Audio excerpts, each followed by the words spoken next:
Good morning बच्चों, मैं रंजना सिंह, संकाय सदस्य डाइट कुमला। आज आपको पढ़ाऊंगी कक्षा 8 के लिए विषय भूगोल पाठ 1, जिसका नाम है संसाधन। तो यहाँ पे एक वास्तविक जीवन का उदाहरण है। साजिया अपने घर के आंगन में लगे पानी के नल को बार बार खोलकर पानी से खेल रही थी। यह देखकर आंगन में दादाजी ने कहा, बेटा पानी बर्बाद मत करो, यह एक संसाधन है। साजिया सोचने लगी, संसाधन क्या है? शायद आप भी यही सोच रहे होंगे कि संसाधन होता क्या है। हमारे चारों ओर नजर आने वाली वस्तुएं जो हमारे लिए उपयोगी हैं एवं हमारी बुनियादी मूल आवश्यकताओं को पूरी करती हैं, उन्हें हम क्या कहते हैं? संसाधन कहते हैं। हम लोग कपड़े धोने एवं नहाने के लिए साबुन तथा पानी का प्रयोग करते हैं। घर से स्कूल जाने के लिए रिक्शा या मोटर गाड़ी का प्रयोग करते हैं। अध्ययन के लिए हम किताबें प्रयोग करते हैं। खाने में हरी सब्जियां और अनाज का उपयोग करते हैं। तो ये सब क्या है? ये सभी संसाधन है, जिसको हम इंग्लिश में क्या बोलेंगे? रिसोर्सेज बोलेंगे। संसाधन शब्द अंग्रेजी के रिसोर्स शब्द का हिंदी रूपांतरण है। यह दो शब्दों री अर्थात पुनः, फिर से, तथा सोर्स अर्थात साधन के मिलने से बना है। पानी, साबुन, रिक्शा, मोटर गाड़ी, पाठ्यपुस्तक, सब्जी आदि सभी में एक जैसा क्या है? कोई भी वस्तु संसाधन तब बनती है बच्चों जब उसका कोई मूल्य होता है, कोई वैल्यू होती है। मूल्य का अर्थ महत्व होता है। इसका प्रयोग या उपयोगिता इससे मूल्य प्रदान करता है। सभी संसाधन मूल्यवान होते हैं।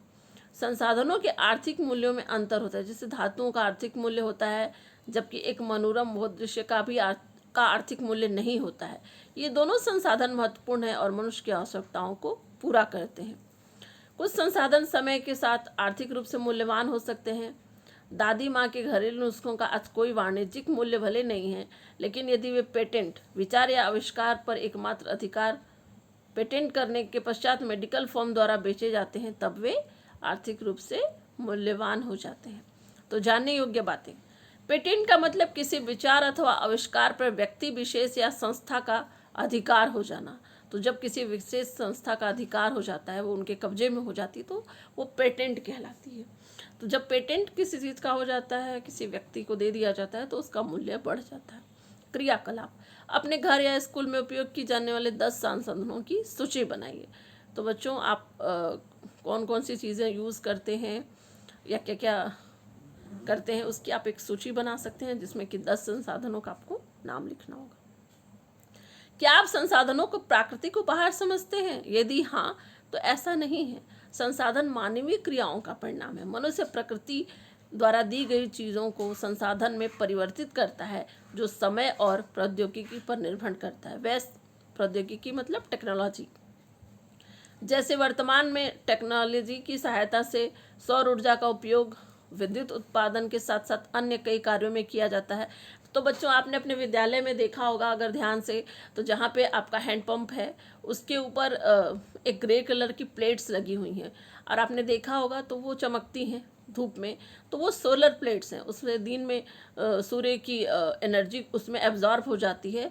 तो जब आप रात को उसको बिजली से कनेक्ट करते हैं वायर से, तो उससे बल्ब जलता है। उससे आप जो भी टीवी कोई भी बिजली के इलेक्ट्रॉनिक्स चीज़ों को आप ऑन करके उपयोग कर सकते हैं। उसमें बैटरी से उसको कनेक्ट किया हुआ रहता है। तो इस तरह से हम सूर्य की एनर्जी का संरक्षण करके वो सोलर प्लेट्स में लाते हैं, फिर हम उसको बिजली के रूप में यूज़ करते हैं।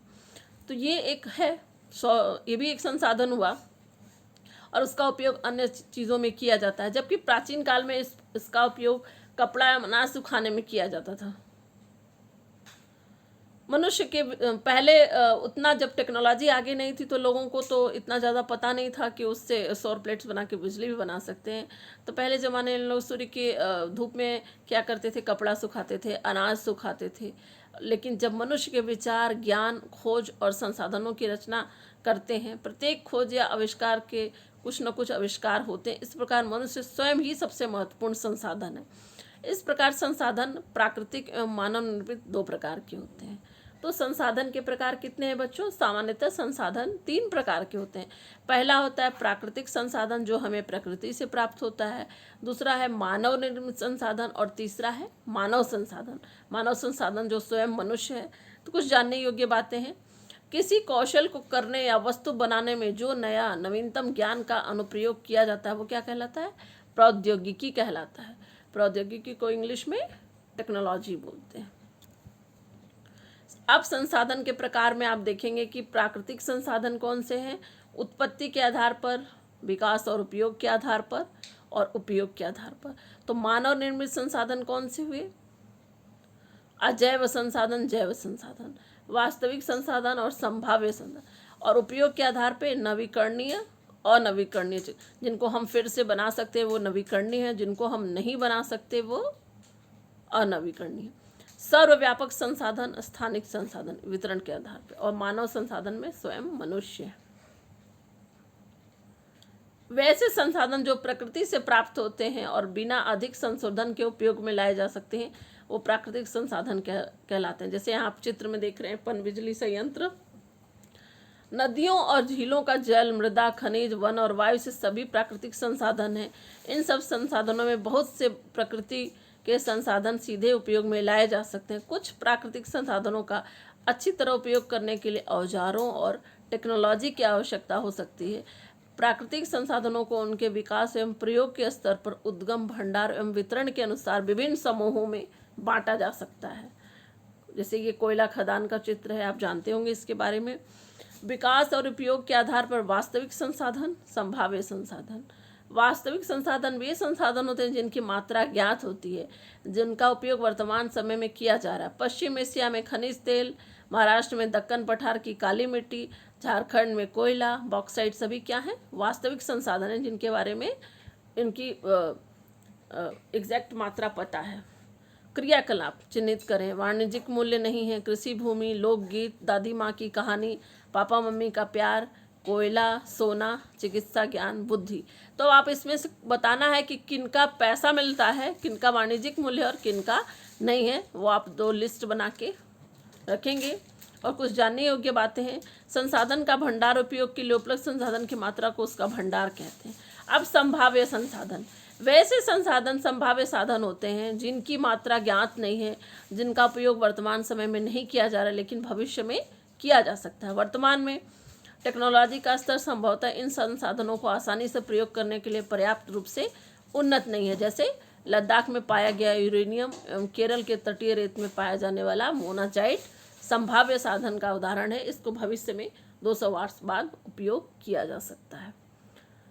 अब आगे, पूर्व तीव्र गति वाली पवनें एक संभाव्य संसाधन थी किंतु आज वे वास्तविक संसाधन हो गए, क्योंकि आप जानते हैं समंदर के किनारे गुजरात में, महाराष्ट्र में मशीन लगा करके यहाँ पर जो फोटो दिया गया है, पन बिजली संयंत्र बनाया जा रहा है। मतलब समंदर की हवा को कंट्रोल में करके उससे एनर्जी बनाई जा रही है, बिजली पैदा की जा रही है। तो ये हो गया, पहले ये संभाव्य संसाधन था और अब ये वास्तविक संसाधन हुए। अब उत्पत्ति के आधार पे अजैव संसाधन, जैव संसाधन। अजैव संसाधन वो होते हैं जो निर्जीव होते हैं, मृदा, चट्टान, हवा, जल, जबकि जैव संसाधन पौधे, जंतु और मानव होते हैं। उपयोग के आधार पर नवीकरणीय, अनवीकरणीय और चक्रीय संसाधन। नवीकरणीय संसाधन वैसे संसाधन होते हैं जो कि शीघ्रता से नए किए जा सकते हैं, जिनका दोबारा उपयोग भी किया जा सकता है, जैसे सौर ऊर्जा, पवन ऊर्जा, इनको फिर से बनाया जा सकता है और मानवीय क्रियाओं का प्रभाव नहीं होता। जल, मृदा और वन जैसे नवीकरणीय संसाधनों का लापरवाही से किया गया उपयोग उनके भंडार को प्रभावित करता है। जैसे जल भी सीमित है, मिट्टी भी सीमित है, वन भी सीमित है।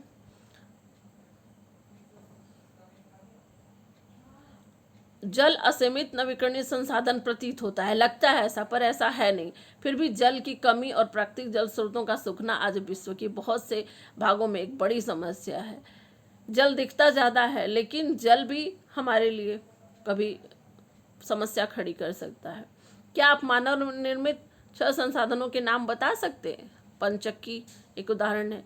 अनवीकरणीय संसाधन, वैसे संसाधन अनवीकरणीय संसाधन कहलाते हैं जिनके भंडार सीमित हैं, एक बार समाप्त होने के बाद उनके नवीकरण होने में लाखों वर्ष लग सकते हैं। यह अवधि मानव जीवन की अवधि से बहुत ज़्यादा है। जैसे पेट्रोलियम, कोयला और प्राकृतिक गैस, ये लाखों करोड़ों वर्ष के जो अवशेष होते हैं वो दब के, सड़ के बाद में ये पेट्रोलियम, कोयला और प्राकृतिक गैस, तो ये मानव जीवन में संभव नहीं है क्योंकि इनका समय चक्र बहुत ज़्यादा है, इसलिए इनको हम अनवीकरणीय संसाधनों में रखते हैं। चक्रीय संसाधन, कुछ संसाधन ऐसे होते हैं जिसका उपयोग बार बार किया जाता है, वो क्या कहलाते हैं? चक्रीय संसाधन। जैसे जल, वितरण के आधार पर सर्वव्यापक संसाधन और स्थानिक संसाधन। इन दोनों के बारे में हम अगली क्लास में पढ़ेंगे बच्चों। आज के लिए इतना ही। अगर आपकी कोई समस्या हो, कोई प्रश्न हो तो कमेंट बॉक्स में अवश्य कमेंट करके पूछ सकते हैं। और अगर ये वीडियो पसंद आए तो इसको लाइक करें, शेयर करें और सब्सक्राइब करें। धन्यवाद।